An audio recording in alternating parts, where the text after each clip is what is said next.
Welcome back, everyone, to Ted Reeve Arena and the Layer9.ca production of the Fresh and the Furious 2017. I'm the Derby Nerd once again, joined by Jam Solo. How you doing? And we are continuing on here in our elimination bracket. It's the Forest City Derby Girl Thicket versus North and Central Roller Derby, the mix of 4 leagues. Both these teams sitting on 1 loss, so 1 more will see them eliminated. So a lot on the line. It's Thicket in the green, and the black is Central, and Smartash picks up lead jammer status. Yeah. She just kind of snuck through there on the outside. Coming around now, it's a power jam opportunity as Hardcore Hazard had headed to the penalty box. Oh! Smartash going chest to chest with Dominatrix.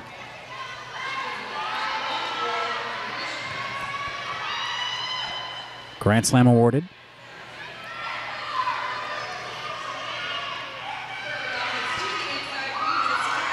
Smartash takes a big hit.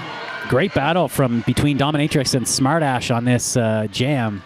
They're in some penalty trouble, though. They've got another blocker going to the box. They're still down to 2. Seem to be working well with it, though. Hardcore Hazard has completed her initial pass. Another scoring pass, though, for Smartash. Not going to call it off, and that allows Hardcore Hazard to sneak through and steal 4.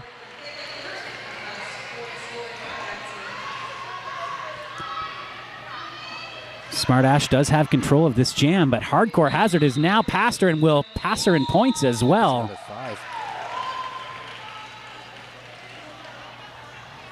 Forest City Derby Girls, of course, one of the venerable leagues, not only in Ontario, but in Canada, really, formed in 2007. So 10 years. It's a long time in roller derby. That is. That's almost forever in Canadian roller derby. Yes. Almost forever, not quite. I think they were still, you can still consider them part of that tail end of that first wave. And what about North and Central? Are they made up of quite a few teams? Yes, they have been around for probably 2 months. No, yeah, made up of teams from Orangeville Roller Girls, Norfolk Roller Derby, South Simcoe, and Wellington. They still have yet, oh no, they did pick up 1 lead jammer status though, but 2 in a row now going to Forest City. They're into a power jam now. So Forest City down by 1, looking to take their lead, and Red Rebel gets through on the inside for 5. That will tick the score over into their favor now, up 14-10.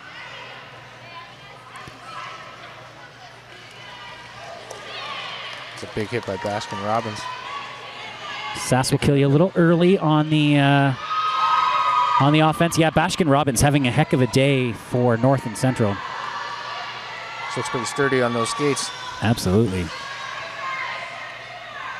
Crush out of the box, looking to complete her initial pass, does so. Nice little sidestep to get through.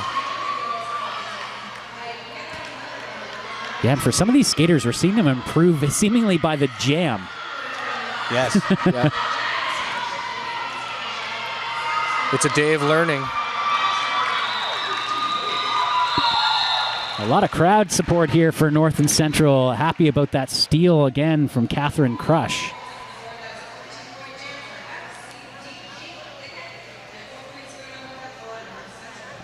That pulls them a little bit closer now. 23-14 coming up to the 4-minute mark of this game. Again, we are in the consolation bracket. You must win the consolation bracket to have another shot at the Fresh and Furious title.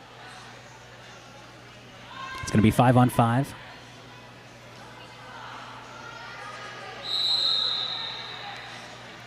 Can't quite make out who's on those jammer lines yet. Full packs, both in our way. Looks like Rocket Launcher gets lead jam on that. Leaning mean hard behind her. A lot of exposed North Central points, though, at the back of that pack. So it's going to have to be a burst of speed here and a quick call-off. Oh, that's a big hit. Big hit by Rogue. And Rogue may have saved points. There's some conferring going on between the inside pack ref and the jammer ref. I noticed as the day's gone on, the walls are getting a lot tighter and it's slowing down. Yeah, I think facing competition that you don't know is such an important thing early on. And 2 points being added finally after a lot of discussion. So there was a quick steal of 2 there. But yeah, we're seeing these skaters come together in front of us. A big collapse. And the pack just couldn't quite recover, and that meant an easy pass for Smartash. And huge hit right in front of us at turn 1. That was the Cass Asylum, I believe her name. Firmaldehyde was the blocker on the other end of that. Now Smartash taking 2 down. And quickly working through to the outside. Finally, Smartash is taken down, but not out of bounds by Red Rebel. And Vienna bench imploring her to call it off. Finally figures it out. But was it in time? No, it was not. A full steal of 4 for Thicket. And that's one of the biggest things I'm noticing at Fresh and Furious is the call-offs. Yep. You know, I understand. I've played very little in my life, but I've had the opportunity to jam on occasion, and you just, especially when you're a little bit inexperienced, you forget about the rest of the world. When you're scoring points, you just want to keep scoring the points, and then you finally hear it after the 15th or 16th time, and you call it. Yeah, out of the corner of the eye, you see the bench frantically jumping up and down and waving. You're not sure if they're doing the wave or if they're talking to you. They're just cheering your point-scoring ability. All right, rocket launcher jamming for North and Central. Tried to get through on the outside. Got hit down by Hardcore Hazard. Meanwhile, Sass will kill ya. Almost made it through, but just snuck into the inside, forced to reset.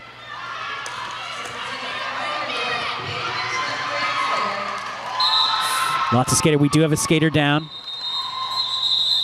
Yeah, she went down on that ankle kind of awkwardly. And they're calling for EMTs.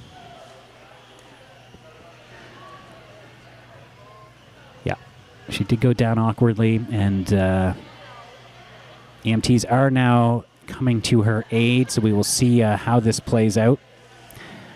Skaters being directed back to their bench as, I just noticed that Torque Umeda is on the bench for the Thicket.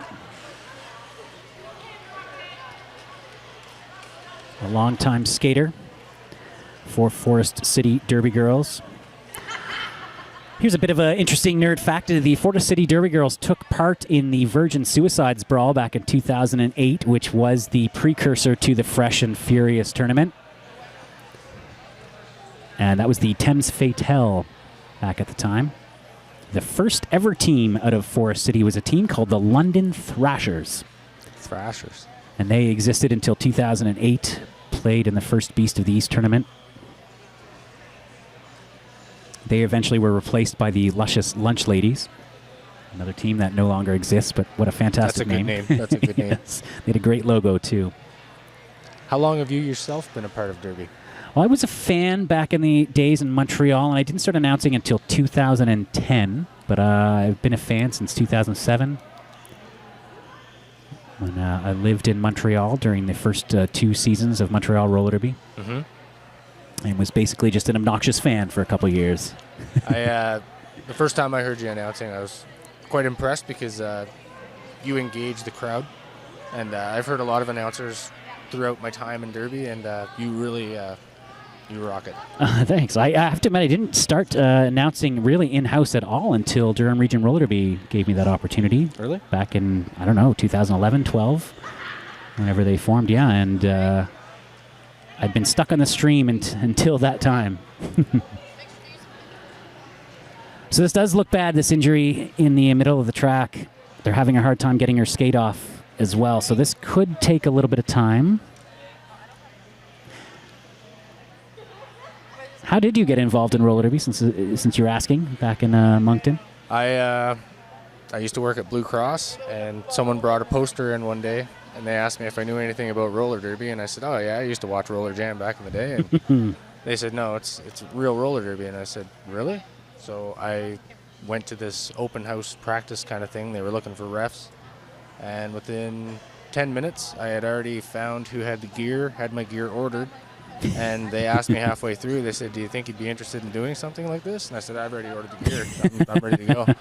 So I began reffing, and then I became part of a league down there, which was called DRD, Dieppe Roller Derby. Dieppe Roller Derby, yes. I do remember that. And I reffed with them for a bit, but then I kind of started training, and that's, I guess, where Jam Solo, the coach, was born. And we had a team called Hits and Sass. We played one game. It was a pretty good game. Borrowed some players from St. John, and from there I got in with Muddy River Rollers, reffed a lot, and eventually moved out here. I kind of stepped away from it for a bit, but then I contacted Yogi at Durham Region Roller Derby, and the rest is history. I coach the Madams now and help out with the farmers, and I used to bench manage with the Smashers. Great league. Yogi working this weekend with the Stripes. Yeah, she's really doing well with the reffing. She's putting a lot into it. A former skater with the Adam Smashers at Durham Region Roller Derby. A bit of an announcer as well. Yeah, she's dabbled in that. Yeah, I've worked with her for Rogers TV as well. The beautiful thing about roller derby, because I've moved a lot in my life, and this is the one thing that when I became a part of a roller derby league, it allows you to meet people and make friends instead of, you know, it's really hard to do that. Otherwise, you got to go out and try to meet people in the real world. But we have our own little world here. The derby bubble. And everybody's pretty close because I grew up playing hockey too, and you know, you didn't dare go to the same after party as the team you played in a hockey game. Right. Here, everybody gets together, so it's good. Yeah, they usually start talking about the after party like halfway through the second half as well sometimes. Yeah. No, the sense of community, I think, is really strong in roller derby, and you know, you just get involved. I'm surprised I managed to last 2 years as a fan before somebody finally said, look, you yell too much.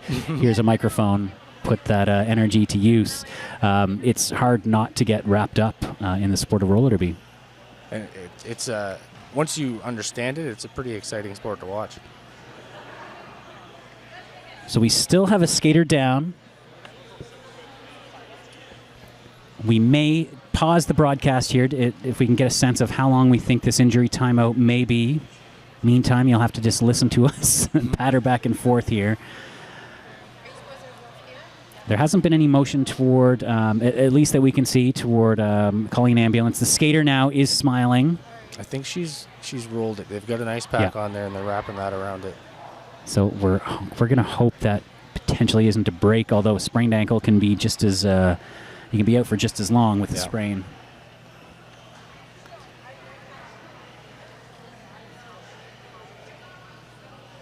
She fell on it awkwardly, and you never want to see that. No. And as we can see, I mean, collisions happen in this tournament, and you have bodies falling. You've got people who have been skating on quads or just skating in general for less than a year. Exactly. And so it takes some time to adjust. And they play back-to-back games in some cases here. Okay, so I think we are going to take a bit of a break. So we're going to pause the broadcast. We will remain live so that we can jump right back in when this game gets underway. If you're just tuning in, it's North and Central and the Forest City Dearborn Girls Thicket playing in a elimination game here in the consolation bracket.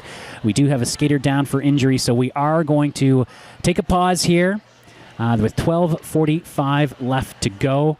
And we'll be back with an update as soon as possible. But thank you again for your patience. Stay tuned to layer9.ca for updates.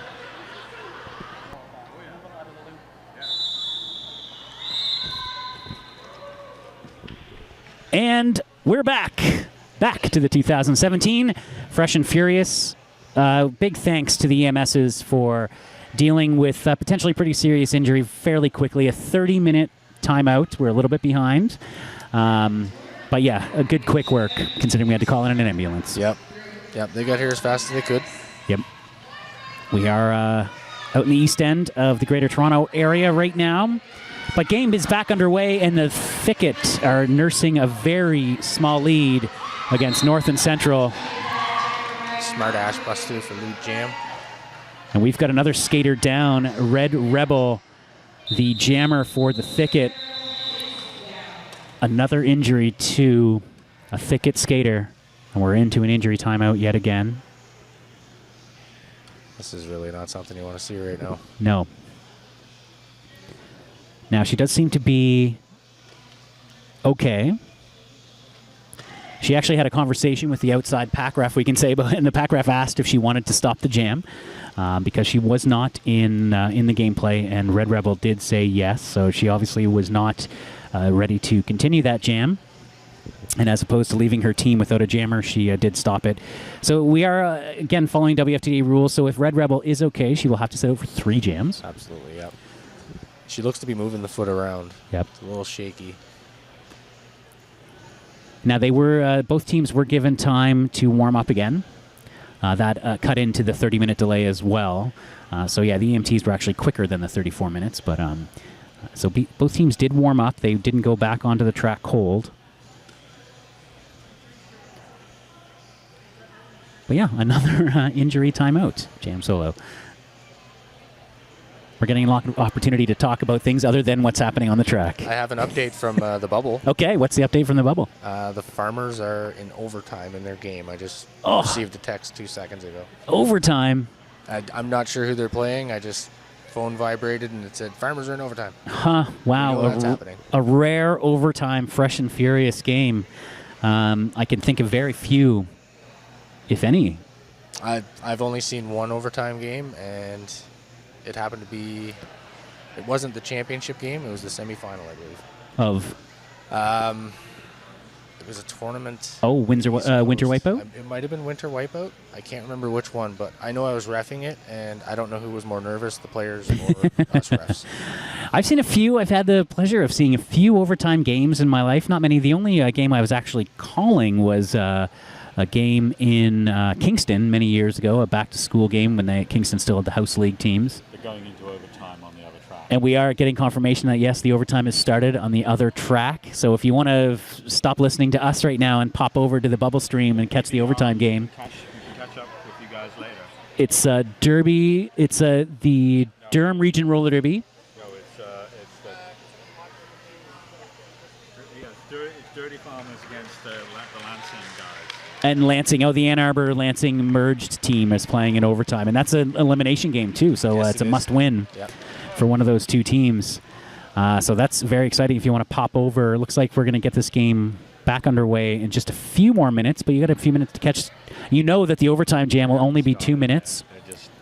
Still haven't started yet, but the referees are getting set at Jam Solo, as you mentioned. Not a lot of refs even have an opportunity to get experience in overtime games. So. No, not really.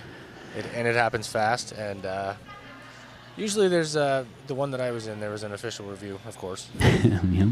And but what was requested, they didn't win their official review. But it added to the length of time, and as we see the ref huddle in the center right now, we were in one of those for a good 15 minutes. Yep.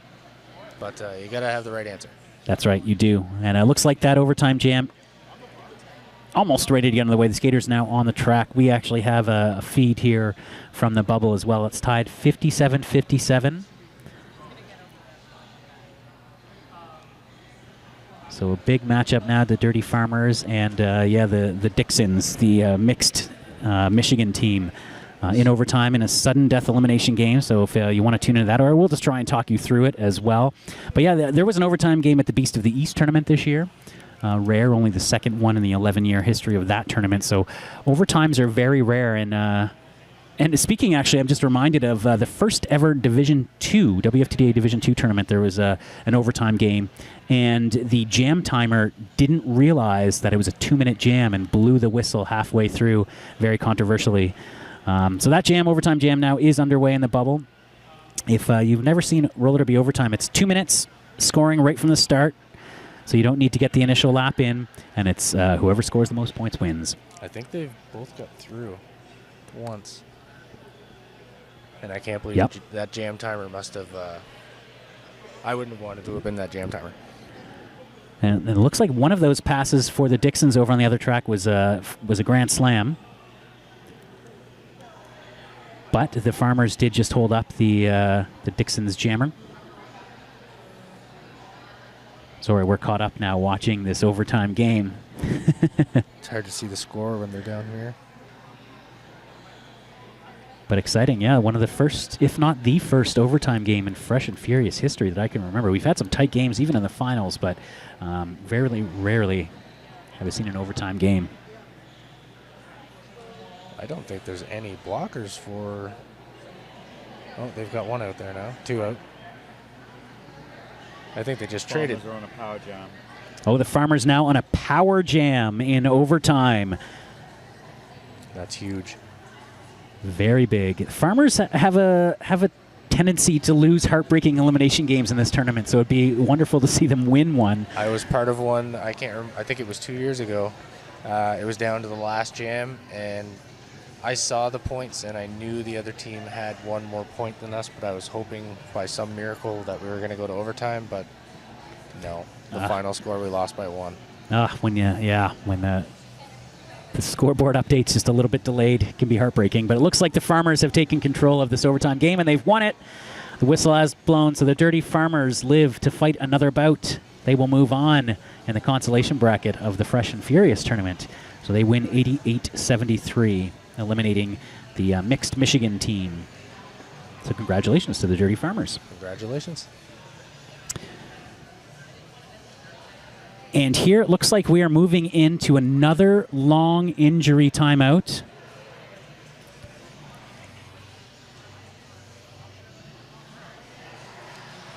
So I think we may take another broadcast break here at Reeve Arena. We were back with you for a whole minute. Yeah, a minute and a half maybe. Yeah, of gameplay. So a second injury timeout again. Thank you for your patience today, of course. The physical well-being of the skaters is utmost in this tournament. And we'll be back after another short break here at Fresh and Furious 2017. All right, we are back yet again. We'll try this one more time. This is the longest game in Fresh and Furious history. I can almost guarantee it.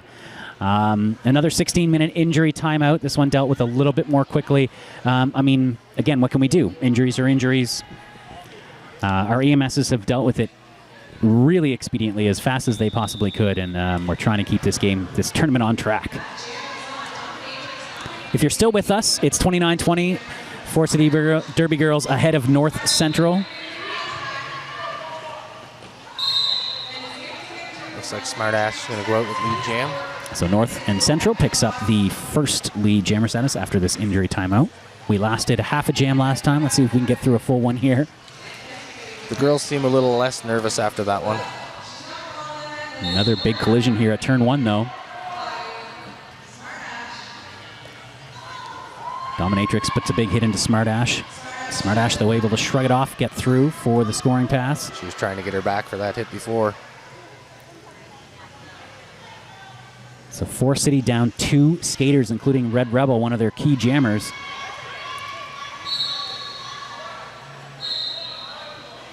Again, big collision on the backstretch. Mean and Mean come up out of that okay. Only 2 points, though, scored because of that collision, so only 2 skaters passed legally. Both jammers back in and scoring. Both jammers through. Nice jammer battle going on. Yeah, North and Central, though, likes what they see. They're going to keep this jam going. But Lean and Mean able to get through quickly last time and through again. Smart Ash follows her. So North and Central is going to come out on top, but not as much as I think they wanted to come out on top of. 13-10 as we hit the midway point of this game. We're obviously behind in the schedule. If you're just tuning in, you may want to click on the right-hand corner of your screen. That little eyeball up there will give you the schedule. We're going to try and keep it updated, but we are still playing the 240 game right now. And we just got through 2 minutes almost. And yep, we put points on the board. That's right. Oh, yeah, that's right. We had back-to-back jams, injury jams with no points scored. Catherine Crush through, lead jammer status for North and Central in the black.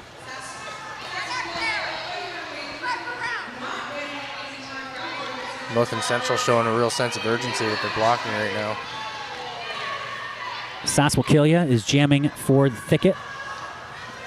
Oh. Not a forest yet, just a Thicket.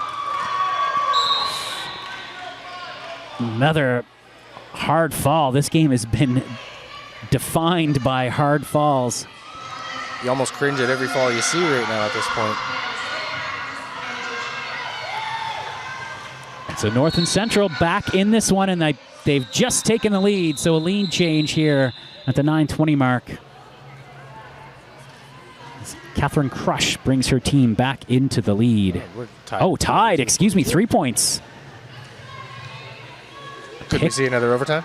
Yeah. Too early to tell yet, I guess, but I wouldn't mind seeing an overtime after everything that we've seen so far. Yes, something to reward these skaters.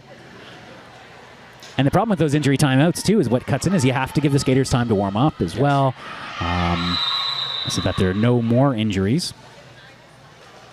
Jammers were released. There was some chaos, and taking advantage of it with both jammers popping through on the outside. Dominatrix, though, is your lead jammer.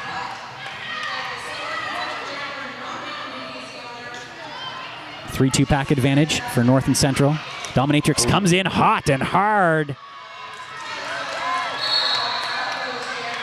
Gets up and gets through. And again, skaters slow to get up.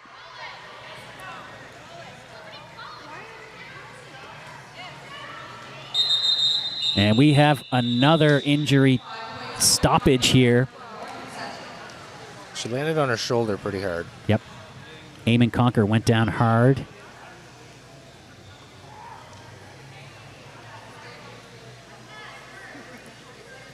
Getting some help up, so this is now a North and Central skater, Aim and Conquer. She's waving off the EMSs, so maybe just a bit of a stinger there. That's a good sign. It's a good sign. Yeah. She did just come down hard. You always worry about collarbones when skaters fall like that. You've got your wrist guards and your elbow guards, which are great, but sometimes you hit the shoulder. I did that a few weeks ago when I played the World versus Toronto Outrage. And I got hit on the inside, and my toe stops kind of peeled down a little bit, so I didn't have as much grab as I thought. And I did the exact same thing, cartwheeled, landed on my shoulder, and there's no give to that concrete. Nope. So I know where she's at. Her fingers are probably a little numb right now. It's not a great feeling. That's the thing about concrete. And so much of Derby is played on that. Toronto Outrage, pretty darn good roller derby team. Absolutely. They're having an amazing season this year. Yeah, really. They finally got a victory over Montreal. Yes. Much anticipated win. Montreal, I believe, ranked 15th in the Men's Roller Derby Association, too, and Toronto was somewhere around the 30s, so that was a big victory for them. I know they really wanted that win. Yeah. They really wanted that going in, so that's a good thing. It was a long time coming. A couple of members of Team Canada named, members of Toronto Roller Derby named to Team Canada, too, which was great. I think 4 or 5 of them made it, didn't they? Yeah, I'm just trying to remember off the top of my head. Potty Mouth. Brian McWilliam. Flying Brian. Both Sleeps. Both Sleeps, that's right. Brother and sisters on the men's national team. Yeah. I got to play with them. I joined the World when we played the Outrage, and I played with Sleeper before on the Outrage team, but I didn't play much with his sister before, but she's a force on that track, let me tell you. Absolutely. Skater for the championship Chicks Ahoy in the Toronto Roller Derby House League this year. Skates her travel team roller derby, though, with Orangeville, the Misfit Militia. And she is now a member of the national team, the men's national team. She's gaining so much experience with all the teams she plays with. Only imagine. And we're missing one skater. His name is escaping me right now. TMRD on the national team. So anyone on Twitter wants to tell us who is the last man, we'll turn it into a competition. Who are we missing from Toronto Men's Roller Derby on the men's national team? Hashtag FNF 2017. Tell us. Okay, we're back underway. Another injury timeout. This one 3 minutes, so they're getting shorter. It's not bad. 3 minutes is good. And she seems to be, she's okay. She's got some ice on it, so she might be coming back in. She will have to sit for 3 jams, at least 8 minutes to go. We'll get at least that many in.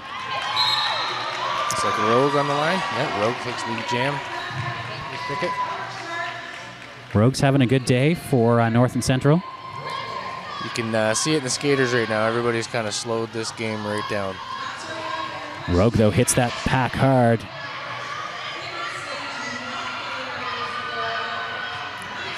Nice defense, though, by Forest City, just staying with it. Rogue finally pushing through on the outside. Grand slam for North and Central, who have pulled ahead now by 14. And you wonder if Forest City just a little bit emotionally exhausted. It does have an effect on the bench. Absolutely. Hardcore with the big hit. Oh, Some nice offense by Smartash to create that opportunity. However, I can't see past the rest, but I'm pretty sure Rogue is down again. yeah, Smartash, a jammer, of course. We've seen her skate, and just you can tell that she jams because of how quick she is with that offense. Yeah. But Hardcore Hazard. Oh, nice chest-to-chest battle with Rogue One. And a timeout being called by Forest City. Is this game getting a little bit away from them? 18 points now is the gap. They went into this long injury timeouts ahead and now find themselves down. Yeah, this is a good timeout right now. You know, since we've been talking about them so much, just want to take an opportunity to thank our EMS's Spectrum. Of course, one of our wonderful sponsors. We like them to be bored. Unfortunately, they've been quite busy this afternoon here at Ted Reeve Arena. They were bored up until this point. They were, yeah.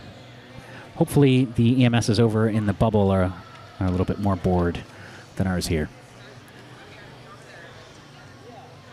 Yeah, so the games are continuing. There's probably a new game starting up at the bubble.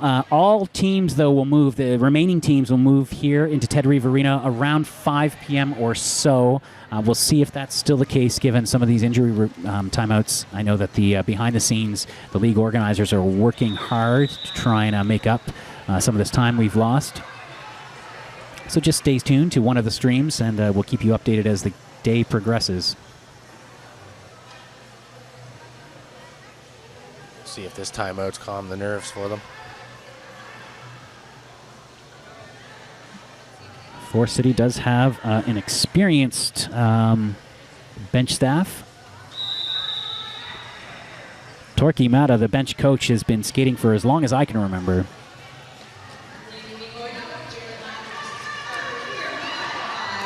And again, it's Hardcore Hazard with unbelievable defense, pushing Formaldehyde out at turn 1.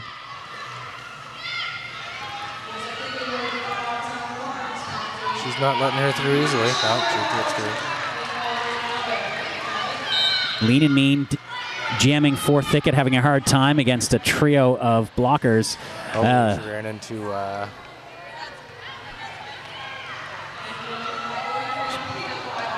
ran into a big, heavy block. Kurzilla. I could see the end of her name. It was Illa. We're getting used to these new skaters as well. Oh, and an easy pass there for Formaldehyde. They are really giving Lean and Mean a run for her money over there. They do have a pivot on the track. Oh, but Lean and Mean eventually drawn into a penalty. So Power Jam is North and Central really taking control of this game after those injury timeouts. That's Hardcore Hazard again. Yeah. She's throwing her body around the track.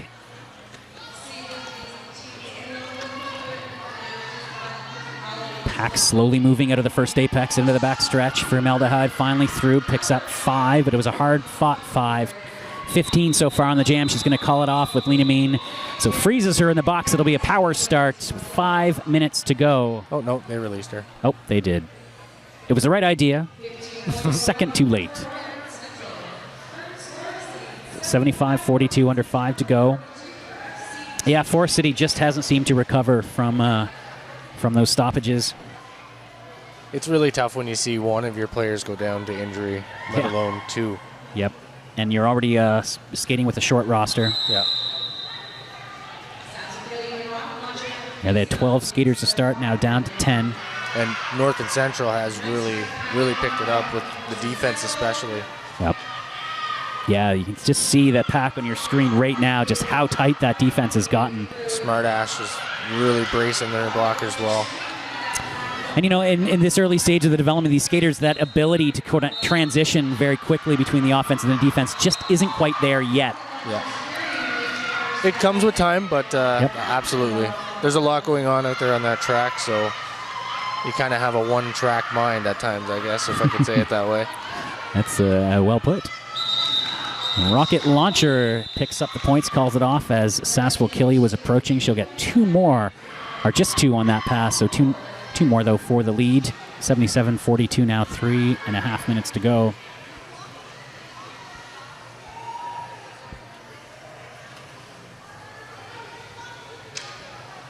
We do have 1 each in the pack, so 3-3 on the track. Again, both these teams sitting on a loss. Oh, and it looks like North and Central didn't get enough skaters on the track, so they're going to be short one for the whole jam. And Gnarly Quinn makes quick work of it to pick up a lead jammer status. We've got Hardcore Hazard out there again for the Thicket. Bashkin Robbins jamming for North and Central, trying to make up some track quickly. Gnarly Quinn is in the pack, and Bashkin Robbins is going to sneak through on the inside.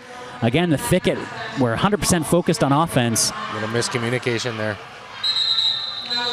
And with that, Gnarly Quinn will call it off. 4-4 will be the score. How many Gnarly Quinns do you think there are in Roller Derby right now? I would say there's since that movie, The Suicide Squad, came out, probably that number probably tripled. I can think of at least 2 or 3 just off the top of my head.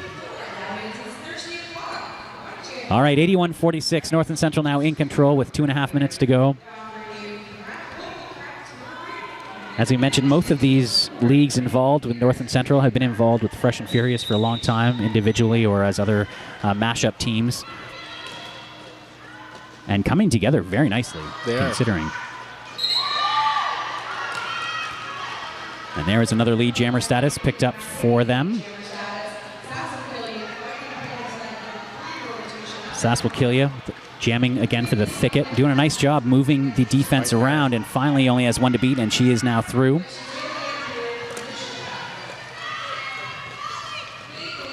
Thicket doing a pretty good job of holding back the Hammerhide. She does manage to pick up all 4, but it was a struggle. But killing all that time worked to their advantage. Only 1.5 minutes to go now. It's a long road back to the top for one of these two teams if they hope to advance all the way to the final. But worth skating for.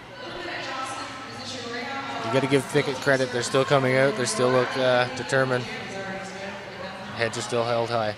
That's right. They've only put about 4 points on the board in the last 8 or so minutes, but they are fighting every jam. North and Central putting Smart Ash right back out there on that jammer line. And there it is, Hardcore Hazard with another big hit. Dominatrix with the heads up, drag back. Gnarly Quinn forced to the outside. And Hardcore Hazard again. If there's one number and name they are going to remember after this game, it will be Hardcore Hazard. Absolutely. A menace to the North and Central Jammers. Oh, and Gnarly Quinn finally named lead jammer status. It took almost a minute, about 50 seconds to get a lead jammer on this one. Heavy hitting. No pass, no penalty. Freeze Smart Ash. Gnarly Quinn already around and scoring. Hits the tripod of blockers at turn 2. Smart Ash hits the pack. And gets through, also scoring. Gnarly Quinn's looking tired. She's still pushing, but she's definitely going to need some help. There's the offense for her now. Game time has expired. We are onto the jam clock. There's 40 seconds left on that. And this long game has come to a conclusion with a call-off from Gnarly Quinn and 5 more for North and Central. And pretty definitively pull away there in the second half.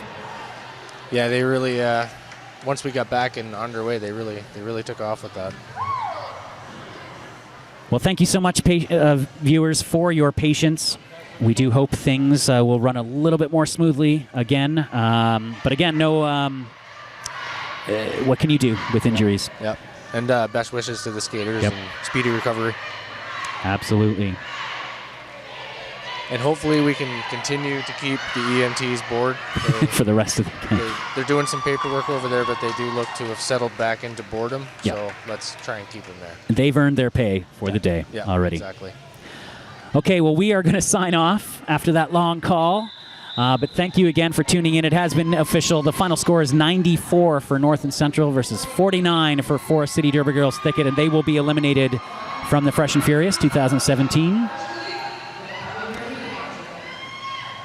And for Jam Solo, I'm the Derby Nerd. Nerd, it's been a pleasure. Absolutely. We will be back shortly, so stay tuned for track updates and as we try and reschedule things throughout the day. But you can be guaranteed of one thing. You can watch it all on layer9.ca.